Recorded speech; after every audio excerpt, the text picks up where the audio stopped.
এক বন্ধু পরের লেখা, জার্মানি থেকে। সকালে ঘুম থেকে উঠলেই বারান্দায় পেপার ছুঁড়ে দেওয়ার কেউ নেই।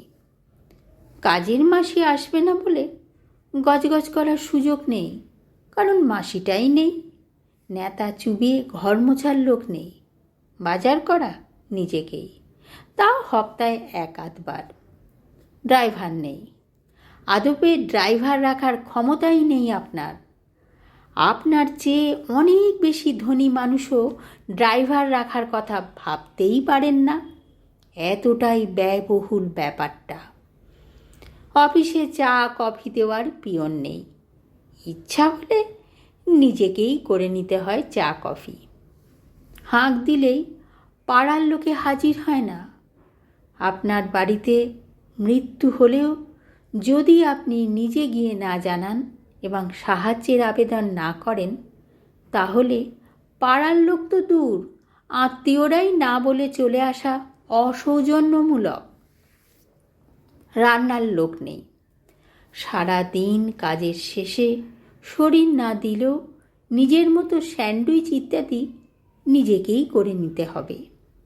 ভালো মন্দ খেতে চাইলে রেস্টুরেন্ট ভরসা, যেখানে ভেজ বা ননভেজে দামের তফাৎ নেই। দামটা মাংসে নয়, দামটা আসলে সার্ভিসম্যান আওয়ারে। ভেজ ননভেজে কিছু যায় আসে না। কোনো হোটেলে রুম সার্ভিসের কোনো গল্প নেই। এমনকি হোটেলে চেক ইন করে আপনার স্যুটকেসটা হাতে নিয়ে আপনার ঘর পর্যন্ত পৌঁছে দেওয়ার লোক কোথাও নেই, নিজেকেই নিয়ে যেতে হবে। গাড়ি ধোয়ার লোক নেই, গ্যারেজে গিয়ে নিজেকেই অটো ওয়াশ মেশিনে গাড়ি ধুয়ে নিতে হবে। চাকায় হাওয়া দেওয়ার লোক নেই, তেল ভরার লোক নেই, চারিদিকে শুধু নেই আর নেই। পুরো পরিবার একসাথে খেতে বসে বারবার মার অনুরোধ, আরেকটু মাংস দিই, ভাত নে আর একটু। বলার মা থাকলেও সে বলে না। খেতে বসে নিজে হাতে খাবার তুলে নেওয়াটা একেবারে কচি বাচ্চা বয়স থেকে যেখানে সংস্কৃতি, আর সেটাই নিজের কাজ নিজে করো আদি পাঠ জীবনের।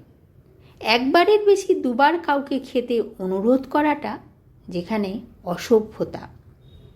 এঁটো ডিশ ফেলে রাখার উপায় নেই, কোনো মাসি নেই পরদিন এসে বাসন মেজে দেওয়ার।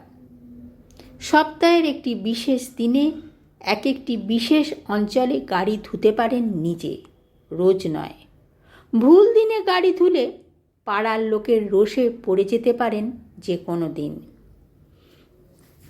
শরীর খারাপ হলে আত্মীয় পুত্র কন্যা নয়, সরকারি ভরসা, তারাই আয়োজন করেন বাড়ি থেকে হাসপাতালে তুলে নিয়ে যাওয়ার। বাবা মার সাথে দেখা করতে চাইলে অগ্রিম অ্যাপয়েন্টমেন্ট জরুরি। দুম করে হাজির হয়ে মা এক বাটি মুড়ি দাও তো বলাটা অসামাজিক। প্রতিটি পরিবার এক একটি নিউক্লিয়াসের মতো, স্বামী স্ত্রী বাচ্চা, এর বাইরে খোঁজ রাখার লোক নেই। আপনার 20 বছরের সহকর্মী খ্রিস্টমাসের ছুটির পরে বেশ কিছুদিন অফিসে না আসার পরেও আপনি যখন জানেনই না ওর বাড়িটা কোথায়, জানলেও খোঁজ নেওয়াটা সামাজিকভাবে সমীচীন মনে করেন না। তারপর একদিন কোনো এক ফিউনারাল কোম্পানির থেকে খবর আসে উনি আর নেই, ওনাকে এই দিন এইখানে কবরস্থ করা হয়েছে।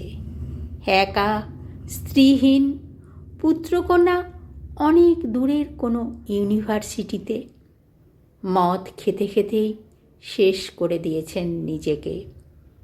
তাহলে জানবেন আপনি সকল উন্নত দেশের নাগরিক।